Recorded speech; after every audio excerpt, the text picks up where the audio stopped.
संगत जी, आज मैं आपको उस सच्चे वीर की कहानी सुनाने जा रही हूँ जिसने अपने जीवन से यह साबित कर दिया कि जब इरादा मजबूत हो, विश्वास अटूट हो तो मौत भी कदम नहीं रोक सकती। यह कहानी है शहीद बाबा दीप सिंह जी की, एक ऐसे संत योद्धा की जिनका नाम सुनते ही आज भी लाखों दिलों में साहस और श्रद्धा की ज्वाला जल उठती है। बाबा दीप सिंह जी का जन्म 26 जनवरी 1682 को अमृतसर जिले के पहुविंड गांव में हुआ था। बचपन में ही उनका स्वभाव शांत, विनम्र और ईश्वर भक्ति से भरा था।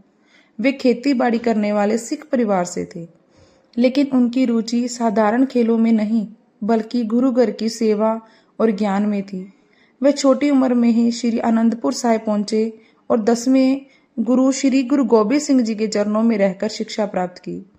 गुरु साहब के आदेश पर बाबा जी ने लोगों को गुरबाणी लिखकर दी, लंगर सेवा की और जीवन भर यह प्रण लिया कि धर्म और इंसानियत की रक्षा के लिए जो भी करना पड़े मैं पीछे नहीं हटूंगा। वे गुरु के निहंग नीले वस्त्रधारी दल के योद्धा बने।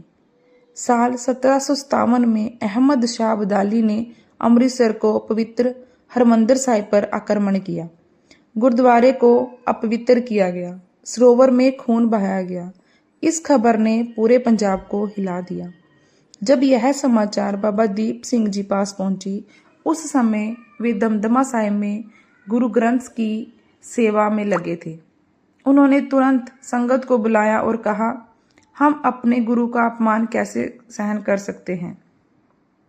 चाहे मेरी जान चली जाए पर श्री हरमंदिर साहिब की पवित्रता वापस लाकर रहूंगा। 14 नवंबर 1757 को बाबा जी लगभग 5000 सिंहों के साथ अमृतसर की ओर रवाना हुए।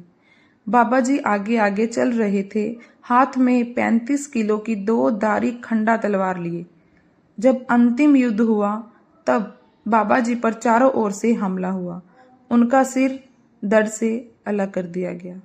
बाबा दीप सिंह जी ने अपना कटा हुआ सिर अपने बाएं हाथ में उठाया, दाएं हाथ में तलवार थामी और युद्ध करते हुए अपने कदम श्री हरमंदिर साहिब की ओर बढ़ाते रहे। आखिरकार हरमंदिर साहिब की परिक्रमा मार्ग पर पहुंचकर उन्होंने अंतिम सांस ली। बाबा दीप सिंह जी की यह बलिदानी हमें सिखाती है कि विश्वास की ताकत सबसे बड़ी है। उम्र कभी भी साहस को कम नहीं कर सकती। धर्म और सच्चाई के लिए खड़ा होना ही असली जीवन है। उनकी शहादत ने पूरे पंजाब ही नहीं पूरे भारत को यह सिखाया है कि सिर कटा सकते हैं पर आत्मा और इरादा नहीं। आज के समय में हमें बाबा दीप सिंह जी से यह सीख मिलती है, परिस्थितियां कितनी भी कठिन क्यों ना हो, हमें अपने सिद्धांतों पर डटे रहना चाहिए। जिस व्यक्ति को विश्वास अपने गुरु, अपने ईश्वर पर अटूट हो, उसकी हार कोई नहीं कर सकता। बाबा दीप सिंह जी की कहानी सिर्फ इतिहास नहीं है, यह हर उस इंसान के लिए संदेश है जो जीवन में संघर्षों से जूझ रहा है। याद रखिए, जिंदगी की लंबाई नहीं, उसकी महानता मायने रखती है। आइए हम भी अपने जीवन में बाबा दीप सिंह जी के साहस, सेवा और विश्वास को अपनाएं। सत्य और धर्म की रक्षा में खड़ा होना ही जीवन की सच्ची विजय है। वाहिगुरु जी का खालसा, वाहिगुरु जी की फतेह।